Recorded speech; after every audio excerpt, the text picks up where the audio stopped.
Hello everyone, welcome to my online classroom, and today in this video we are going to understand the class 7 social science subsubject history chapter 3, the Sultanate state.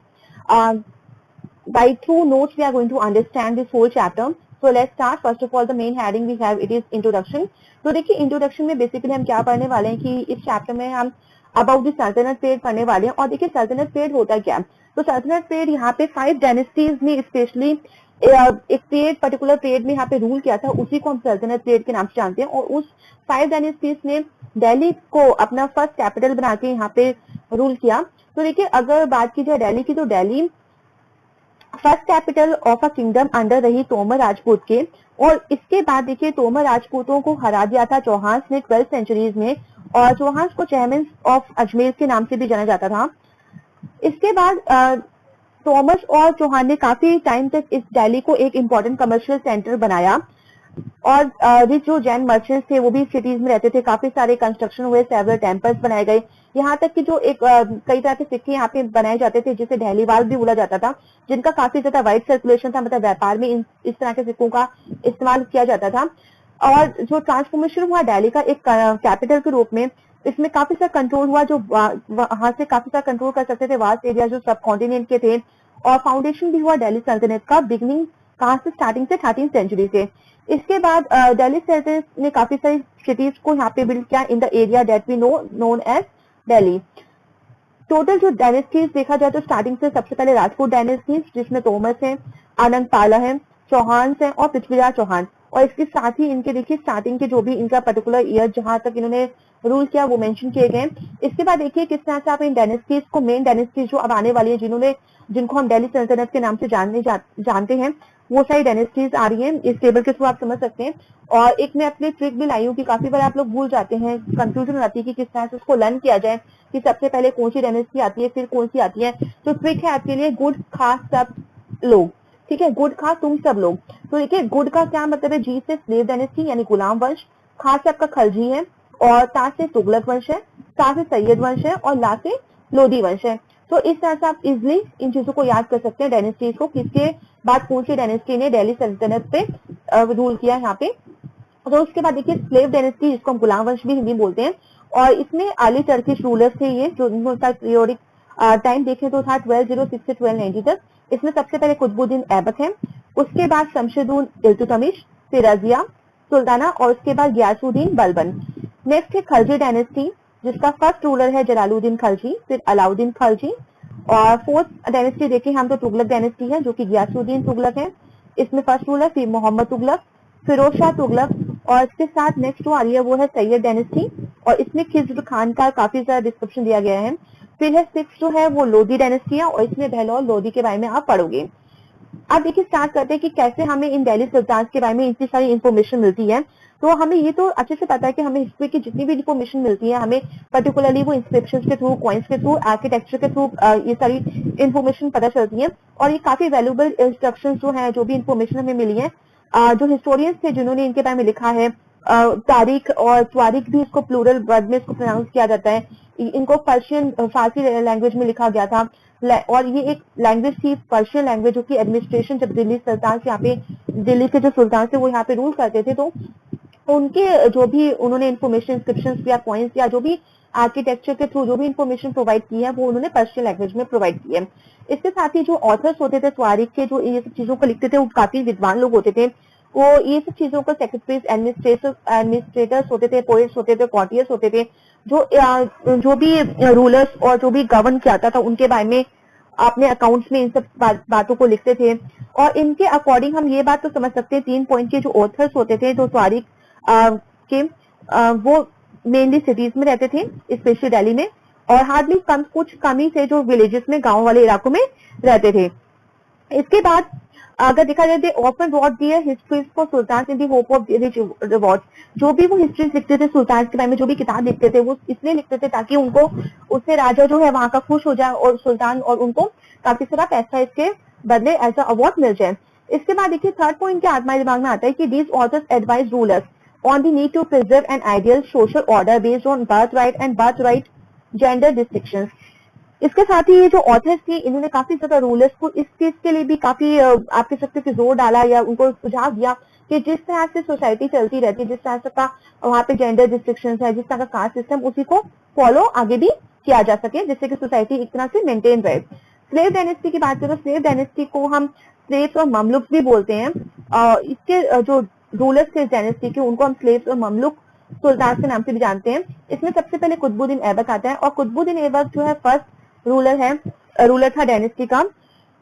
और Mohammad Ghori, actually Mohammad Ghori जो यहाँ पे आया था जिसने आक्रमण किया था इंडिया में, उसने काफी ज्यादा टेरिटरीज का इंचार्ज जो है कुतुबुद्दीन ऐबक को यहाँ पे बना के छोड़ दिया था। वो खुद तो वापस चला गया था बट उसको यहाँ पे इंचार्ज बना दिया था। और फिर वास्तव में गौरी के डेथ के बाद यहाँ पे कुतुबुद्दीन ऐबक ही था जो एक पर्टिकुलर रूलर की तरह यहाँ पे इसने रूल करना स्टार्ट कर दिया। अगर कुतुबुद्दीन ऐबक की बात करें तो बिगिन टू रूलर, इसने जब स्टार्ट किया रूल करना तो एक इंडिपेंडेंट रूलर की तरह इसने स्टार्ट किया। वो काफी काइंड हार्टेड और जेनरस मैन के नाम से जाना जाता था। उसको लाख बख्श के नाम से भी जाना जाता था। लाख बख्श मतलब गिवर ऑफ लाख, ठीक है, जो लाखों रुपए दान में दिया करता था, चैरिटी में दिया जाता था, इस वजह से इस नाम से उसको बुलाया जाता था। इसके बाद नेक्स्ट देखा जाए तो नेक्स्ट है शमसुद्दीन इल्तुतमिश। और इल्तुतमिश जो है कुतुबुद्दीन ऐबक के बाद इसने सक्सीड किया राज को। इसको रियल फाउंडर ऑफ द सल्तनत भी बोला जाता है। इल्तुतमिश के बाद 1236 में सुल्तान की जो इल्तुतमिश की डॉटर थी रजिया, वो सुल्तान बनी। और क्रॉनिकल जो भी हमने देखा कि इतिहास के जो भी इतिहासकार कारक हैं उन्होंने एक चीज बोली है। एक थे इतिहासकार मिनहज ए सिराज, उन्होंने रजिया सुल्ताना के बारे में बोला है कि वो अपने भाइयों के कंपैरिजन में काफी कैपेबल और क्वालिफाइड रूलर रही और काफी इंटेलिजेंट भी थी वो। बट उसके उस रूल को काफी सारे लोगों ने वहां पे एज अ कि किसी लेडी का वहां पे रूल करना अपनाया नहीं, क्वीन को एक रूलर से अपनाया नहीं, इस वजह से उसको उसकी गद्दी से 1240 में हटा भी दिया, क्योंकि काफी सारे नॉबल्स जो भी थे वो भी इस चीज के लिए इसके खिलाफ थे। इंडिपेंडेंटली वो काम करना चाहते थे, तो इट मीन्स वो हैप्पी नहीं थे उसके शासन के टाइम पे।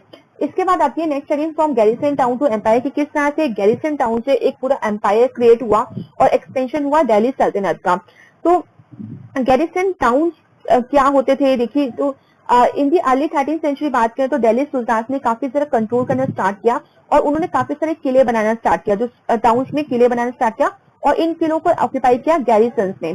The sultan seldom control the hinterland of the, और इसके साथ ही गैरिसन्स के साथ ही, क्योंकि यहाँ पे ये वो जगह होती थी जहाँ पे जो फोर्स होती थी, जो सोल्जर्स होते थे, उनको ठहराया जाता था रक्षक सैनिकों की पूरी टुकड़ियों के निवास के लिए एक मजबूत किलेबंदी पूरी की गई थी। और इसके साथ ही सुल्तान ने जो बाकी के दूर दराज के इलाके थे वो भी कंट्रोल करना स्टार्ट किया, बट उनके लिए थोड़ा ये मुश्किल होने लगा था क्योंकि इलाके काफी दूर थे। तो अब ये जो गैरिसन्स रहते थे तो इनके भरण पोषण के लिए किस तरह से अपना भरण पोषण करेंगे, तो ये पूरा डिपेंडेंट होते थे अपॉन ट्रेड, कि जो भी व्यापार हो रहा है उस पे ट्रेड पे डिपेंड होते थे। साथ ही जो भी ट्रिब्यूट, जो भी उनको पैसा मिल रहा है इनाम के रूप में, या फिर कभी कभी ये लूटपाट भी करते थे, उसी पे ये सब की सब जो भी इनका खाने पीने का चीजें होती थी इन सब चीजों पे निर्भर होती थी। इसके बाद देखिए कंट्रोलिंग गैरिसन टाउन, इन्होंने गैरिसन टाउन वहां तक तो कंट्रोल कर ही रखा था एरिया। उसका Bengal Sindh from Delhi was extremely difficult. तो बंगाल और सिंध जैसे इलाकों पे दिल्ली से कंट्रोल करना काफी डिफिकल्ट था।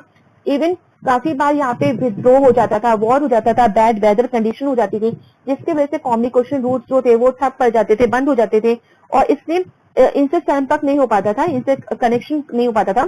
तो इसके साथ ही पूरे के पूरे स्टेट को एक चैलेंज और एक और प्रॉब्लम फेस करनी पड़ती थी कि काफी बार मंगोल इन्वेशन होते थे फ्रॉम अफगानिस्तान से, यहाँ पे मंगोल के आगमन होते थे और गवर्नर्स जो थे वो भी अगर थोड़ी बहुत उनको छूट मिल जाती थी तो वो भी रेबेलियन विद्रोह करना स्टार्ट कर देते थे सुल्तान की वीकनेस को देख के। तो सल्तनत दिल्ली सर्वाइव दिस चैलेंजेस। तो सल्तनत पीरियड में इस तरह की काफी सारे चैलेंजेस जो है सल्तनत पीरियड ने फेस किए और गयासुद्दीन बलबल, अलाउद्दीन खिलजी और मोहम्मद तुगलक, इन सभी के टाइम पे इस तरह से काफी ज्यादा एक्सपेंशन इन्होंने किया। फर्स्ट अगर सेट देखें कैंपेन्स का अलोंग द इंटरनल फ्रंटियर में देखें तो सल्तनत का मेन एम जो था वो हिंटरलैंड और गैरिसन टाउन्स को पूरा का पूरा सुरक्षा प्रदान करना, उस पर उन्होंने काफी फोकस किया। ड्यूरिंग दिस कैंपेन्स जो फॉरेस्ट थे, जितने भी जंगल थे, उसको क्लियर कर दिया गया, स्पेशली जो गंगा यमुना का जो फर्टाइल लैंड था। हंटर गैदरर्स जो वहां पे रहते थे, पेस्ट्रोलिस्ट ग्रुप जो चरवाहे वहां पे रहते थे, उनको वहां से हटा दिया गया। और देखिए यहाँ पे कुछ डेफिनेशन दी गई है। उसके बाद देखिए hinterland, the land adjacent to a city और port that supply it with goods and services. जो एक लैंड होता है और एक सिटी मान लीजिए जो आप किसी पोर्ट या कोई पोर्ट हो सकता है, समुद्री बंदरगाह जो उससे गुड्स और सर्विसेज सप्लाई करते हैं। साथ ही गैरिसन टाउन जिसमें अभी बताया फोर्टिफाइड सेटलमेंट होता है विद सोल्जर्स, जहाँ पे सोल्जर्स को ठहराया जाता है। तो this land was given to peasants, agriculture was encourage. और इसके बाद जो ये लैंड यहाँ पे खाली करा लिया गया गंगा यमुना का दो, वो काफी सारे पीजेंट्स और एग्रीकल्चर के प्रोडक्शन के लिए दे दिया गया पीजेंट्स को, फार्मर्स को, ताकि वो वहाँ पे एग्रीकल्चर ज्यादातर खेती करें और प्रोडक्शन इंक्रीज करें। तो नाउ फिर इसके बाद न्यू फोर्ट्रेसेस और टाउन्स भी स्टैब्लिश किए गए और ट्रेड रूट्स को भी प्रोटेक्शन दिया गया, प्रमोट किया रीजनल ट्रेड। इसके साथ ही देखिए सेकंड एक्सपेंशन ये किया गया, तो इस इंटरनल फ्रंटियर में इतना काम किया गया। इसके बाद सेकंड एक्सपेंशन जो कि एक्सटर्नल फ्रंटियर था, कि बाहर भी देखना था कि किस तरह से और अपनी सीमाओं को और सुरक्षा प्रदान की जाएगा, कहीं किसी तरह के आक्रमण हो रहे हैं। तो मिलिट्री एक्सपेडिशन, तो देखिए इसके लिए बहुत जरूरी है कि आपकी मिलिट्री काफी स्ट्रांग होनी चाहिए। तो अलाउद्दीन खिलजी और मोहम्मद तुगलक के टाइम पे उन्होंने अपनी मिलिट्री को काफी इंक्रीज किया, और क्योंकि अगर कहीं से आक्रमण होता है तो आप बिल्कुल मिलिट्री है जो आपको सुरक्षा प्रदान कर सकती है, आपकी इंटरनल फ्रंटियर्स को भी यही सुरक्षा प्रदान कर सकती है। तो सल्तनत आर्मीज काफी एक कह सकते हैं कि बहुत अच्छी खासी थी। उसमें एलिफेंट्स थे, हॉर्सेस थे, स्लेव्स थे, कैरिड अवे प्रीशियस मेटल्स थे, कैरिड करते थे वो। दे हैड डिफीटेड, उन्होंने काफी सारे राइवल आर्मीज को भी डिफीट किया था, सीज की थी काफी सारी सिटीज को। सल्तनत काफी सारे उन्होंने टैक्सेस को कलेक्ट किया था फ्रॉम दी पीजेंट और and display justice in its रूइन। अब देखते हैं क्लोजर लुक एक एडमिनिस्ट्रेशन और किस तरह से खलजीज और तुगलक का एडमिनिस्ट्रेशन सिस्टम रहा। तो constitution of a kingdom as vast as the Delhi sultanate needed reliable. तो इसके लिए देखिए अगर किसी भी एक एडमिनिस्ट्रेशन को चलाना है तो रिलायबल गवर्नेंस और एडमिनिस्ट्रेटर्स की काफी जरूरत पड़ती है। तो यहाँ पे किस तरह से यहाँ के जो सल्तनत के जो सुल्तान थे उन्होंने किस तरह के इम्पोर्टेंट गवर्नर्स को यहाँ पे अपॉइंट किया, तो इन्होंने ज्यादा फेवर किया, इन्होंने कुछ स्लेव्स को परचेज करते थे मिलिट्री सर्विस के लिए, कुछ स्लेव्स को परचेज करते तो उनको गवर्नर्स की, अगर उनके काम से खुश होते थे तो उनको गवर्नर्स और लैंडेड चिफ्टेंस की जॉब दे दी जाती थी। और इनको जो है ये जो स्लेव्स ये लोग खरीद के लाते थे, ठीक है, और इन्हीं को फिर बाद में जब इतना इन पे विश्वास हो जाता था तो इनको ही, इन गुलामों को ही ये काफी सारे इंपॉर्टेंट पोस्ट भी दे देते थे। और इन गुलामों को बंदगाह बोलते थे, ठीक है, बंदगाह बोला जाता था पर्शियन लैंग्वेज में। और इनको काफी ज्यादा इंपॉर्टेंट सीक्रेटली केयरफुली ट्रेनिंग दी जाती थी ताकि वो सारे पॉलिटिकल ऑफिसर्स को भी संभाले किंगडम के। और काफी बार ये देखा गया कि ये जो गुलाम होते थे अपने मास्टर पे पूरी बहुत डिपेंडेंट हो जाते थे, और इवन जो सुल्तान होते थे वो भी इन पे काफी ट्रस्ट करते थे।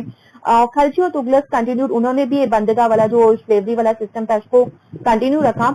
Also this people of humble birth who were often their clients to high political position. इसके साथ ही जब ये अपने गुलामों से खुश हो जाते तो काफी हाईली पॉलिटिकल पोजीशन भी उनको दे देते थे।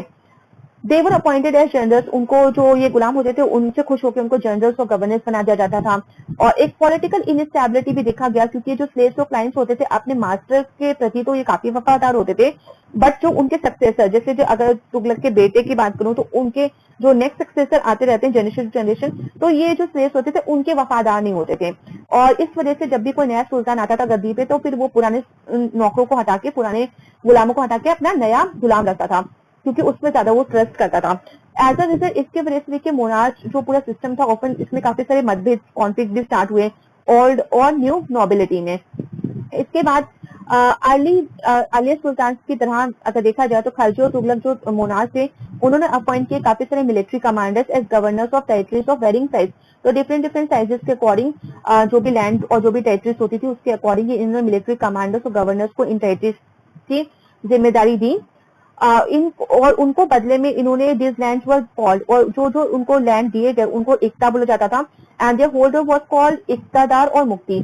और उन लैंड की जिम्मेदारी जिस इंसान को दी जाती थी उसको इक्तादार और मुक्ति के नाम से जाना जाता था।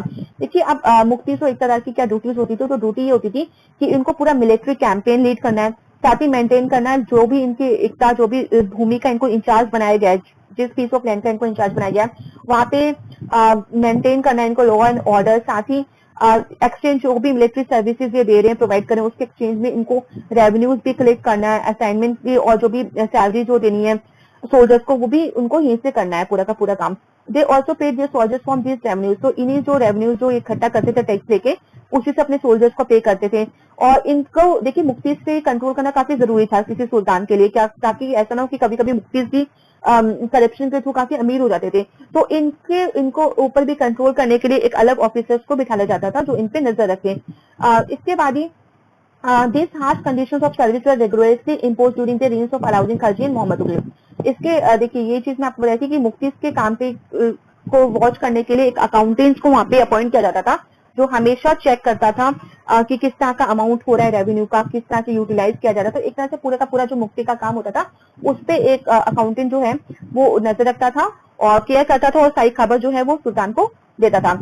इसके बाद दिल्ली सुल्तान ने काफी सारे जो एरियाज जो कंट्रोल तो किए थे और किस तरह से उनका रेवेन्यू कलेक्शन भी काफी अच्छा था। अलाउद्दीन खिलजी के टाइम देखो तो उसने काफी सारी चीजों को अच्छे से देखा और काफी लैंड रेवेन्यूज ले या फिर जो भी चीजें ले उस पर उनका कंट्रोल अच्छा था। राइट जो था देखिए लोकल चिफ्टेंस का भी पहले क्या था, the rights of the local chieftains to levy taxes were cancel and they were also force to pay taxes.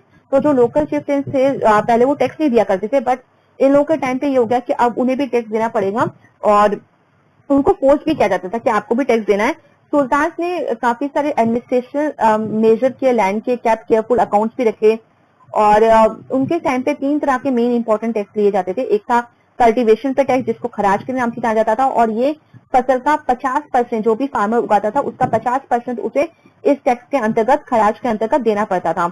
और फिर दूसरा टैक्स लगता था कैटल पे यानी जानवर पे, जितने आपके पास जानवर हो उस हिसाब से आपको टैक्स देना पड़ेगा। और ऑन हाउसेज यहाँ तक कि जितने घर आपके पास हो उस हिसाब से भी आपको टैक्स देना पड़ता था, टैक्स पे करना पड़ता था। तो इस तरह से उनके इनकम सोर्स आप कह सकते हो कि किस तरह से वो टैक्स के द्वारा ही इनकम कमाते थे वहां पे। इसके बाद ही देखिए दिल्ली सुल्तान को काफी ज्यादा प्रॉब्लम ये भी होती थी कि जब it was difficult to control, जो दूर दराज के इलाके थे, जो प्रोविंसेस थी, बंगाल, बॉम्बे और मद्रास 3 प्रेसिडेंसीज थी उस टाइम और आपके साथ 3 प्रेसिडेंसी ऑफ प्रोविंसेस। तो बंगाल को वहां पे बंगाल को काफी कंट्रोल करने में बहुत मुश्किल होता था दिल्ली से और इस वजह से काफी सारे जो एरियाज थे जैसे सदर्न इंडिया के देखे जाए तो वो अपने आप को इंडिपेंडेंट भी घोषित कर जाते थे। गैंगेटिक प्लेन और ये जो एरियाज थे तो यहाँ पे सल्तनत फोर्सेस को नॉट पेनिट्रेट लोकल चिफ्टेंस एस्टैब्लिश या रूल इन दिस रीजन। यहाँ पे लोकल चिफ्टेंस का काफी ज्यादा रूल था। तो समटाइम्स जो रूलर्स थे जैसे अलाउद्दीन खिलजी और Mohammad Tughlaq could force their control in this area but only for a short duration. वो कुछ टाइम के लिए तो यहाँ पे कर लेते थे रूल, बट फिर उनको हार स्वीकार करनी पड़ जाती थी क्योंकि इतने दूर दराज के इलाकों पे उनके लिए मुश्किल होता था रूल करना। इसके बाद एक स्टोरी आ रही है मंगोल्स की। तो मंगोल्स के अंडर देखिए चंगेज खान की कहानी है कि चंगेज खान ने किस तरह से ट्रांस ऑक्सीना जिसको आज हम आप थोड़ा सोचो इसको हम किस नाम से आज जानते हैं। तो ट्रांस ऑक्सीना जो है नॉर्थ ईस्ट ईरान इन 1219 में चंगेज खान ने यहाँ पे आक्रमण किया था और यहाँ पे काफी सारे जो एरिया था उसको कंट्रोल कर लिया था। उसका बाद में जो नेक्स्ट टारगेट था वो दिल्ली रहा जो जिसके से सुल्तान को ये कंडीशन फेस करनी पड़ी। तो देखिए मैंने अभी आपसे पूछा कि ट्रांस ऑक्सीना आज किस नाम से जाना जाता है, तो पहले इसका नाम ट्रांस ऑक्सीना था बट आज इसे उज्बेकिस्तान के नाम से जाना जाता है। ठीक है, उज्बेकिस्तान के नाम से इसको जाना जाता है। तो काफी सारे ऐसे नाम है कुछ कंट्रीज के जो पहले कुछ और होते थे और आज कुछ और नाम से जाना जाता है। तो जैसे कि ऑटोमन एम्पायर पहले बोला जाता था ऑटोमन एम्पायर जिसका आज नाम है टर्की।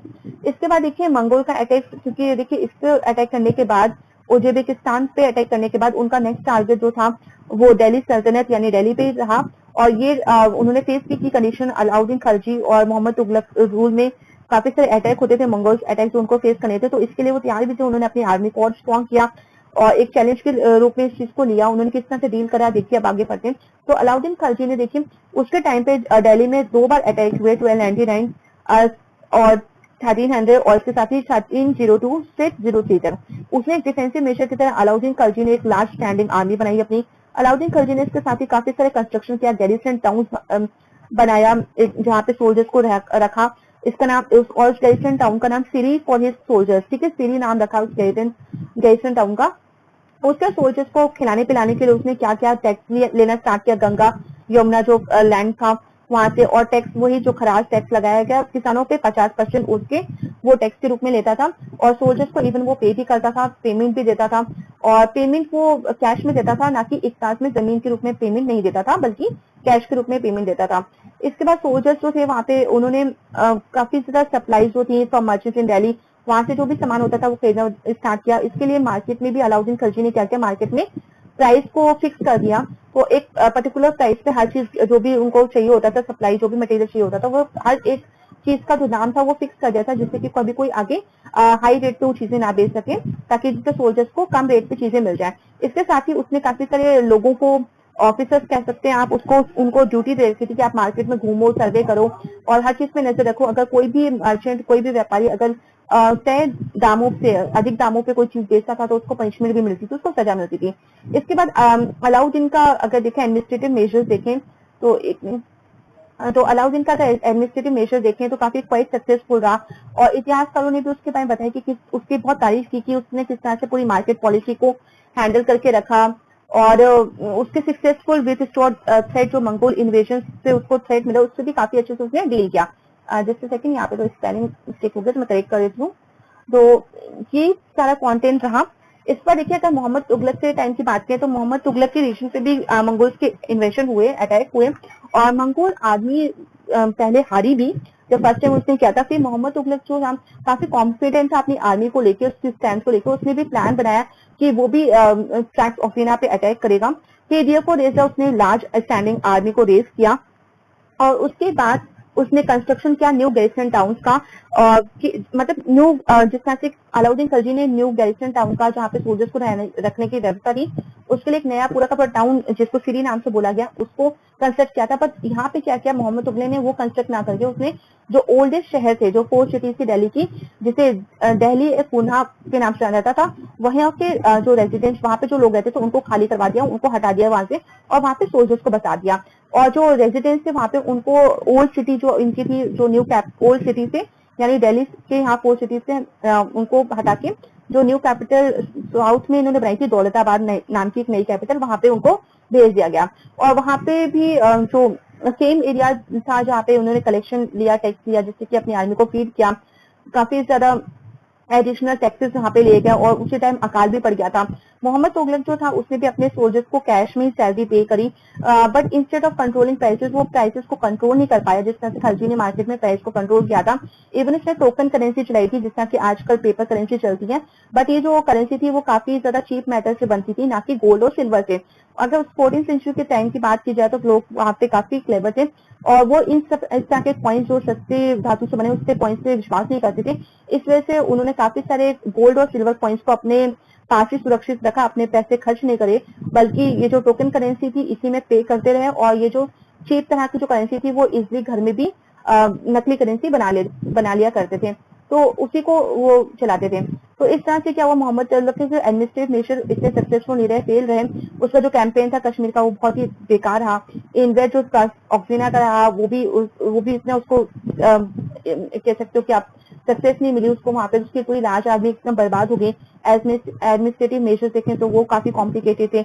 बाद में जो लोगों को उसने दौलताबाद शिफ्ट किया था तो वहां भी लोग खुश नहीं थे, क्योंकि एक जगह से दूसरी जगह शिफ्ट होना आसान बात नहीं थी, उससे इतना भारी उनको टैक्स भी देना पड़ता था, और जो टोकन करेंसी थी वो भी पूरी तरह फेल हो गई थी।